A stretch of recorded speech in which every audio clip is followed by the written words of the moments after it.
जब इस मार्ग में आ गए तो कई बार सत्संग में समझाया, संतवाणी से, शास्त्रों के प्रमाण से, कि आप भोजन केवल उतना ही पाइए जो बिना औषधि के आपकी आंतें पचा ले और कब्ज ना होने पावे।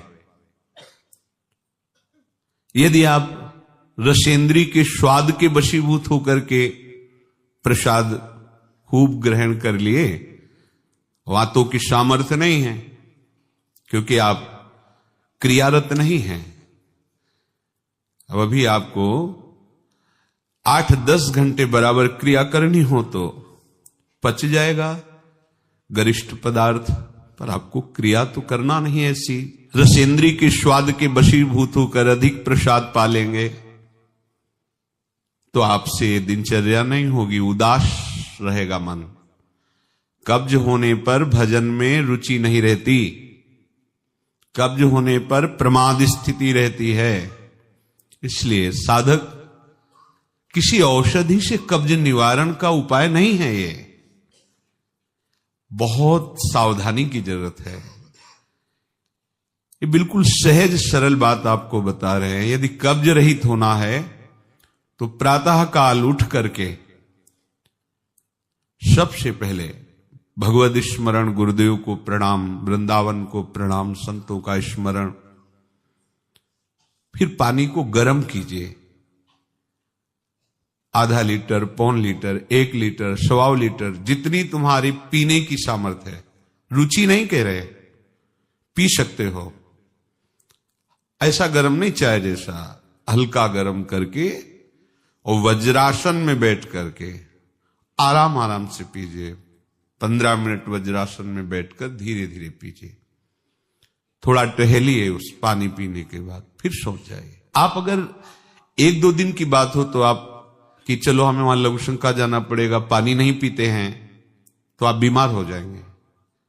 आंतों को जरूरत है मल रहित होने की, नहीं वो इतनी हीट पैदा करेंगे कि आपके गुदाद्वार में रोग हो जाएगा, आपको गैस बनने लगेगी, एसिडिटी, आपको कई परेशानियां आ जाएंगी। फिर आप भजन क्या करेंगे, सत्संग क्या सुनेंगे।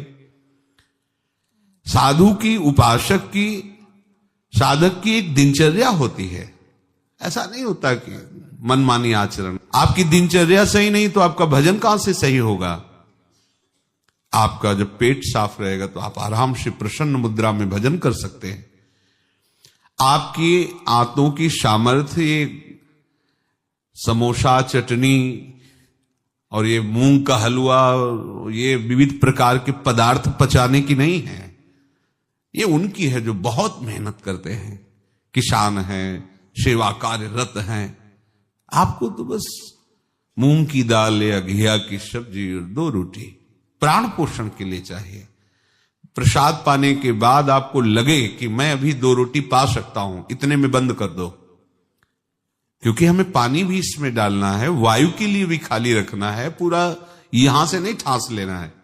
इसके बाद तुम घूमो वैद्यों के पास कि कब्ज है, पेट में गर्मी है, धातु रोग हो गया है, ये सब लक्षण तुम्हारी प्रमाद स्थिति के हैं। मनमानी आचरण। भागवतिक सत्संग के साथ साथ आपकी शारीरिक दिनचर्या के भी सत्संग हुए हैं। ऐसा नहीं कि ऐसी बात पहली बार बता रहे हैं। कब्ज रहेगा तो स्वाभाविक वीर्यपात हो जाएगा। आप गलती के आचरण करेंगे तो नस नाड़ियां इतनी शिथिल हो जाएंगी कि बिना किसी प्रयास के वीर्यपात हो जाएगा। नाना प्रकार की मन की जो वृत्तियां हैं उनको रोकने के लिए पहले हमें थोड़ा शरीर को स्वस्थ रखना है। स्वस्थ रखने का मतलब चर्बी बढ़ाना नहीं है, हल्का भोजन। साधक हो आप, प्रभु के भोग में सब कुछ बन रहा है, वो पा रहे हैं, उनकी महिमा है। हम इतना ले लेते हैं, प्रसाद भी हो गया, अपना जीवन यापन करते हुए भजन कर रहे हैं। कम भोजन, बिल्कुल कम नहीं, पर कम भोजन ये हमारी आध्यात्मिक शक्ति को बढ़ाता है। अधिक भोजन सात्विक हो तो भी तमोगुण बन जाता है। दूध सात्विक है, आप थोड़ा लेंगे सतोगुण प्रकट करेगा, और आप अधिक मात्रा में ले लेंगे, वही सतोगुण बढ़ाने वाला तमोगुण बढ़ा देगा, प्रमाद स्थिति ला देगा। पेट साफ नहीं हुआ और डालते चले जा रहे हो तो क्या होगा? आंतों में वो जलन, ताप ऐसा पैदा होगा कि प्लास्टिक की तरह कड़ा हो जाएगा मल, और वही आपके फिर गुदाद्वार रोग और भी कई तरह के रोग। आप समझते नहीं। अरे भजन करने के लिए हमें जो अध्यात्म में चलना है, हमारी ये शरीर रूपी गाड़ी स्वस्थ होनी चाहिए। प्रारब्ध वशात अचानक कोई भयानक रोग आता है, वो हमें प्रभु सामर्थ्य देते हैं, नाम भगवान सामर्थ्य देते हैं, हम जिनका जप कर रहे हैं। लेकिन हम प्रमाद स्थिति में, तुम इनको पदार्थों को अच्छा समझते हो क्या? प्राण पोषण के लिए केवल जरूरत है, और ऐसा मत समझे कि अच्छे पदार्थ खा रहे। काहे को तुम मन की चक्कर में फंस रहे हो? संयम से चलो। पेट नहीं साफ हुआ, भोजन नहीं पाना मत। खीरा ले लिया, मूली ले ली, काम चला ले। एक बार दोपहर में पा ले 2 खीरा 2 मूली, बस शांत। प्राण पोषण के लिए हो गया, अपने आप साफ हो जाएगा। सुबह जब पानी पियोगे एकदम साफ हो जाएगा। नहीं, भजन कहां है? कहां है वो वृत्ति जिससे हमें श्यामा श्याम के सुख वाला बनना है? बस यही दुख में घूमते रहो। फिर शाम के बना, दोपहर के बना, सुबह बना, फिर भी तृप्ति नहीं होगी। मान लो मेरी बात, ये माया की चाल है। साधु अपनी शरीर पर शासन करता है, इंद्रियों पर शासन करता है। शरीर को जितनी आवश्यकता बस उतना कठोर बनो। इस बात के लिए, अपने लिए कठोर बनो, दूसरे की पवाने के लिए नहीं। दूसरा तो भगवत स्वरूप मान। अपने लिए, हर साधक अपने लिए शासन रखे। पहले से देख लो, एक दिन पाके देख लो, मेरा 4 रोटी से काम चल जाएगा, बाल भोग की जरूरत नहीं। मत पाओ। जब आपका पेट साफ नहीं तो बाल भोग रुकेगा नहीं, राजभोग रुकेगा नहीं, क्योंकि बर्बाद ना हो जाए ना वो। शयन भोग रुकेगा नहीं। अब वो फूलता चला जा रहा है, क्रम से मल की परत पे परत जमती चली जा रही। आप इनको समझिए। अभी आप परमार्थ के मार्ग में चले हो, आपको बहुत जरूरी शरीर को हल्का और स्वस्थ रखना, नहीं आपसे भजन नहीं हो पाएगा। ये एक दिन का विषय नहीं कि आप सत्संग में आके बैठ गए हो गया। आपको नित्य सत्संग करना है, आपको नित्य वाणी पाठ करना है, आपको नित्य भजन करना है। आपकी दिनचर्या, आपका खान पान बिल्कुल संयमित होना चाहिए। देखो, यदि आप गंदी बातें करोगे, गंदी हरकतें करोगे, तो विश्व में कोई ऐसा वैद्य नहीं कि आपको ब्रह्मचारी दवा से बना दे। मान लीजिए, हमारी प्रार्थना मान लीजिए, यदि आपने अंगों को छेड़ा नहीं है तो लिख लो, आपका ब्रह्मचर्य क्षीण नहीं हो सकता। मानसिक चिंतन गंदा, प्रक्रियाएं आपकी गंदी, खान पान आपका ठीक नहीं, तो एक रोक के आप देखते जाना, आपको भजन में रुचि क्या, शरीर को नहीं संभाल पाओगे। मान जाओ मेरी बात। 24 घंटे में प्राण पोषण के लिए 2-4 रोटी काफी है। अरे संतों ने तो कई कई दिन भोजन नहीं मिला है, भजन एक तार चला है। आप भजन के लिए आए हो, भोजन भट्ट हो क्या भाई? भोजन के लिए थोड़ी आप आए हो, भजन के लिए। सृष्टि में किसी भी पदार्थ की कमी नहीं, माया रचित है, वो ऐसे बढ़ते चले जाएंगे। अपने को एक सीमा रखनी खान पान की। एक नए साधक को देखा कि भोजन पाने के समय एक रस्सी में गांठ बांधे हुए थे, इधर और इधर, और जब उसी गांठ से गांठ ऐसे फिट करके बांध लिया भोजन पाने के पहले।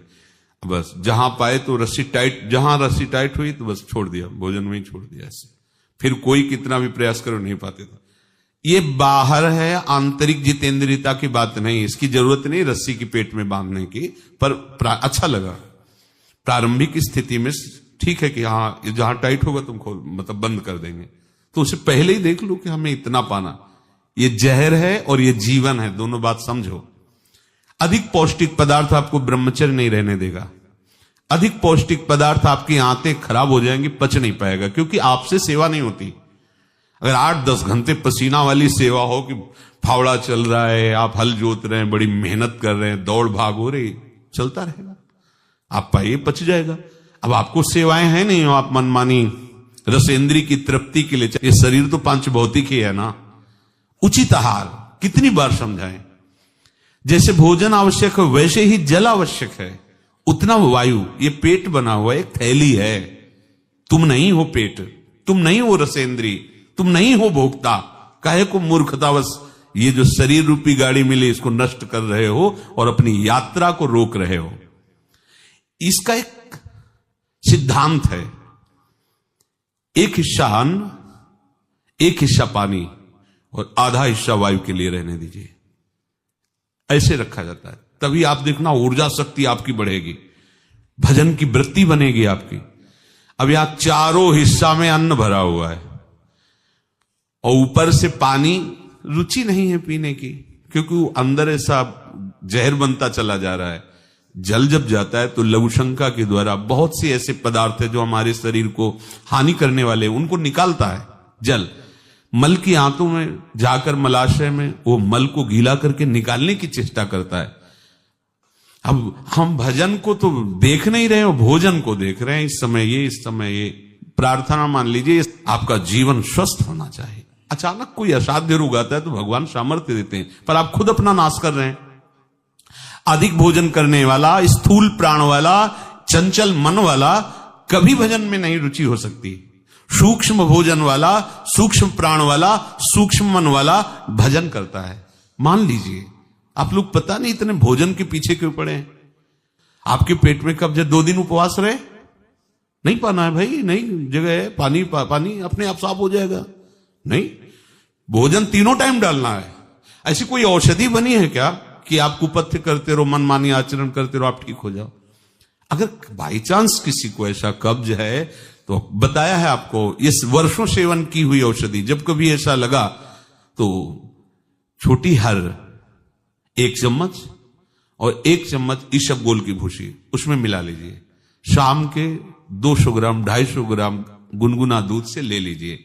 ये ऐसी है कि आपको बार बार परेशान नहीं करेगी, पर ये धीरे से आपके कब्ज को, क्रम को नष्ट कर देगी। जो अंदर बना हुआ कब्ज है वो धीरे धीरे कई दिनों तक बराबर लेते रहिए।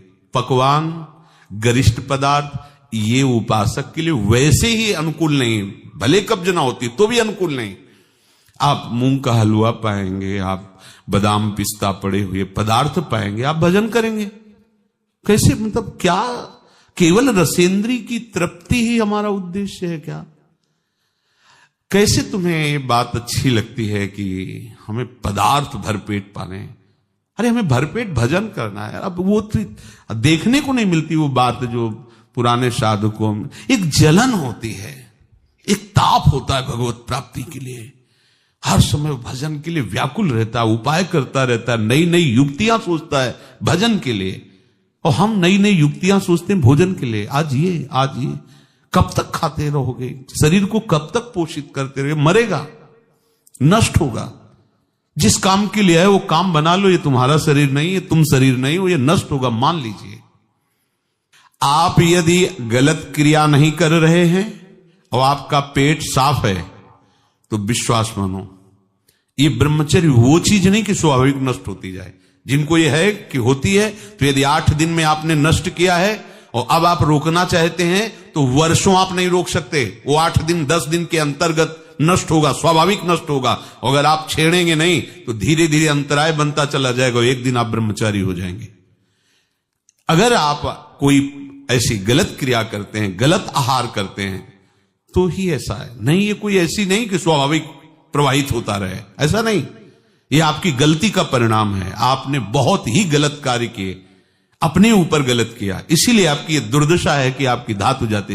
ये धातु रोग जानते किनको होते हैं? विषयी पुरुष को, पामरों को, जो नीच प्रकृति से नीच क्रियाएं करते हैं। ऐसे ये धातु कोई ऐसी चीज थोड़ी कि स्वाभाविक निकल जाती है, ऐसा नहीं है। एक मनोवाह नाड़ी है अंदर। भीष्म पितामह जी परम ब्रह्मचारी हैं, वो वर्णन करते हैं। अगर उसको ताप नहीं पहुंचा मनोवाह नाड़ी को तो वीरपात हो ही नहीं सकता। ये तभी पात होता है जब उसका ताप की 2 प्रक्रियाएं, पहला चिंतन, दूसरी क्रिया। अगर आपने कामाशक्त होकर चिंतन किया तो कामाग्नि मनोवाह नाड़ी को ताप से युक्त कर देगी। अब वो क्रिया हो या ना हो, वो आपका नष्ट हो जाएगा। आपने कोई क्रिया की तो नष्ट हो जाएगा, नहीं कोई सवाल ही नहीं उठता। ये नई नई अवस्था के बच्चे धातु रोग से ग्रसित हो रहे हैं, कमर दर्द कर रही है, आंखों में कम दिखने लगा है, ये परेशानियां, वो परेशानियां। इसका कारण आप हैं। आप देखिए ना, इस विषय पर कोई चर्चा नहीं करना चाहता, ना सुनना चाहता है। केवल पशुवत आचरण के लिए छूट मिल जाए बस, सावधान रहिए। ये जीवन खिलवाड़ नहीं, चाहे आप गृहस्थ हो चाहे विरक्त हो। ये जो ब्रह्मचर्य है ये आपको अच्छा गृहस्थ बनाएगा, ये ब्रह्मचर्य आपको अच्छा उपासक बनाएगा। अगर आप इसको यूं ही छीण करते रहे, चाहे गृहस्थ हो या विरक्त हो, तो आप किसी काम के नहीं रह जाएंगे। ध्यान रखना, किसी काम के नहीं रहे। कुछ दिनों के बाद आपके शरीर में जगह जगह पीड़ाएं होने लगेंगी, चिंतन आपका सामर्थ्यशाली नहीं रह जाएगा, स्मृति शक्ति आपकी लोप होने लगेगी, और जिसे आज की भाषा में डिप्रेशन कहते हैं उसके शिकार हो जाओगे। देख लेना, आप देख लेना, मान लेना। ब्रह्मचर्य ऐसी सामर्थ्यशाली, एक बार श्लोक बोलो कंठस्थ हो जाएगा। अगर शरीर स्वस्थ है, कोई अन्य औषधियां या अन्य इस तरह के विकारात्मक पदार्थ अंदर नहीं जाते, और ब्रह्मचारी तो एक बार पूरी बात बोल लो, चाहे जब सुन लेना हो, जीवन में सुनाई दे देगी। आपको स्मृति नहीं, प्रभु की स्मृति नहीं, आपको अपनी दिनचर्या की स्मृति नहीं। साधक का दर्शन मात्र सुख प्रदान करता है। कैसा स्वरूप होता जा रहा है, कैसी आपकी भावना बनती जा रही, कैसी आपकी दिनचर्या होती जा रही, कभी लौट कर देखो ना अपने जीवन में। सबसे प्रार्थना है, केवल प्राण पोषण के लिए ही भोजन है, स्वाद के लिए नहीं है। ये इंद्रियों के विषयों में मत फंसो। कुछ दिन तो आप ऐसा करके देखो।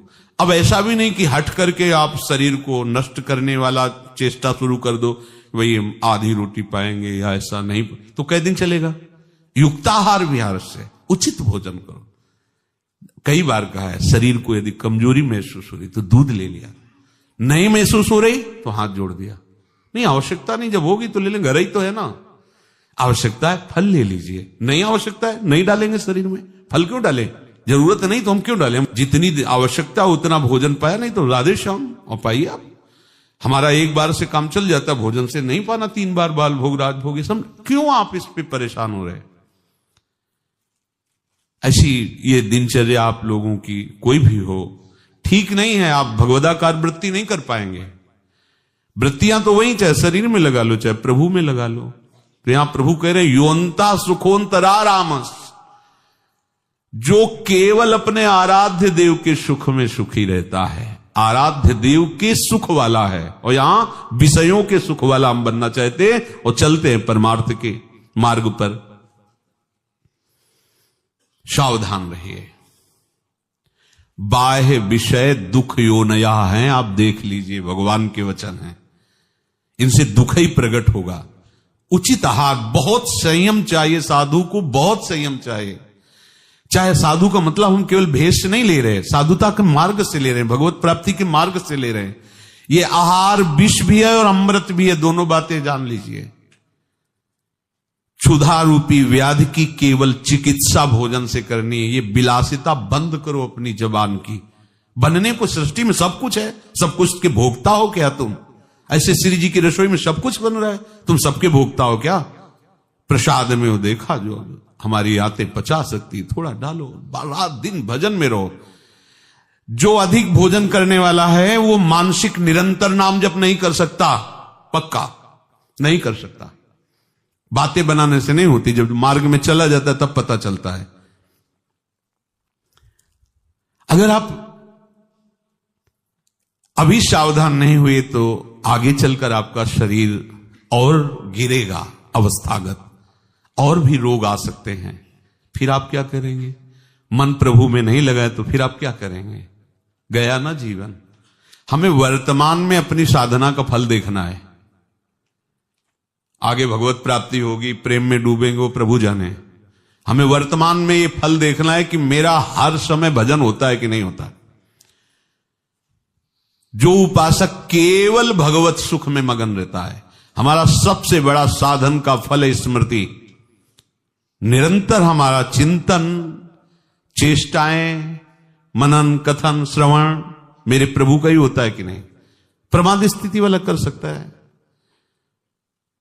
पेट बढ़ता चला जा रहा है, चर्बी शरीर की बढ़ रही, उठने झुकने में परेशानी, भजन करोगे?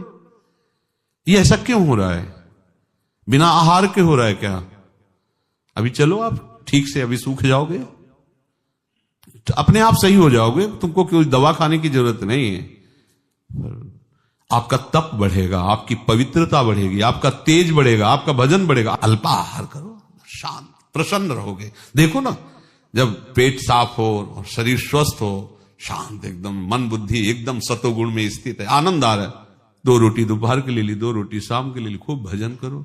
बनने को कुछ भी बने, यही तो खास बात है। हर वस्तु उपस्थित है, लेकिन आपको केवल अपने जीवन पोषण के लिए लेना है। यह थोड़ी कि सब कुछ है। यही आपकी जितेंद्रियता की परीक्षा है। जो अच्छे पदार्थ बने उनकी अच्छी भावना मत रखो, वो तुम्हारे भजन के नाश का कारण बनेंगे। यह हम अनुभव की बात कहते हैं। थोड़ा ले लिया, कभी बाई चांस वाली बात अलग है। थोड़ा गुलाब जामुन बट रहे, 1 रख, मन कह रहा 20, 1 रख दीजिए, बस। पहली बार कह दिया, अब दोबारा हमसे मत पूछना। कोई पदार्थ थोड़ा रख लिया। आप ये बात को समझो, ये प्रवचन में कहने की बातें नहीं, पर इसलिए समझा रहे कि जैसे घर के सदस्यों को तो ऐसे हम आपको बता रहे, घर के सदस्य जैसे, ये बहुत आवश्यक है। ये भोजन जहर भी है, अमृत भी है, दोनों बातें समझ लो। ये आपका जो समय बर्बाद हो रहा है ना, नींद, प्रमाद स्थिति, निरंतर भगवदाकार वृत्ति न रहना, ये सब इसका मूल कारण आपका आहार है। कई दिन भोजन नहीं मिलता साधुओं को। ऐसा नहीं कि ऐसे कहीं डाउन मिले, ऐसा नहीं होता। उनका सिंहवत स्वभाव रहता है, क्योंकि संयम, साधु का अस्त्र संयम है, उपासक का अस्त्र संयम है। मान लो आप लोग संयम के मार्ग पर चल रहे हो, उतना केवल भोजन आज से पाओ। हमारी प्रार्थना मान लो, आज्ञा मान लो, उतना पाओ। सेवा में तुम्हें थकान न महसूस हो, प्रमाद स्थिति न हो, पेट में कब्ज न हो, और मन प्रमाद में स्थित न हो। सूखी रोटी और दाल पाने वाले का मन काम चिंतन नहीं करता, ध्यान रखना। वो हलवा, पूड़ी, कचौड़ी, रसगुल्ला खा के देख लो, अगर काम चिंतन न हो तो हमें बताना। ये प्रवचन पर्सनल है, आपके लिए है, अपने लिए है। इसको धारण करो, तभी आगे बढ़ोगे। आप खान पान अपना ठीक नहीं रखेंगे तो साधना आपकी नहीं बनेगी, आप निराश हो जाएंगे भगवत मार्ग से। और प्रमाद स्थिति जरूर आ जाएगी अच्छे पदार्थ पाने वाले को। आप चैन से सो नहीं सकते, इंद्रियां आपको सोने नहीं देंगी। थोड़ा सा तो आप इस बात को समझिए, आप किस मार्ग के पथिक हैं। आप अच्छे पदार्थ पाएंगे और चैन से सो जाएंगे, ऐसा कैसे हो सकता है? इंद्रियां बहुत बलवान इंद्री ग्रामो विद्वानमपि कर सती। बड़े बड़े ज्ञानियों और विद्वानों को भी भ्रष्ट कर दे वो इंद्रियां, प्रमथन स्वभाव वाली। वो आप रसगुल्ला और हलवा खा करके सोचते हैं कि हम अपनी इंद्रियों पर विजय प्राप्त कर लें। कभी थोड़ा प्रसाद रूप अलग बात है।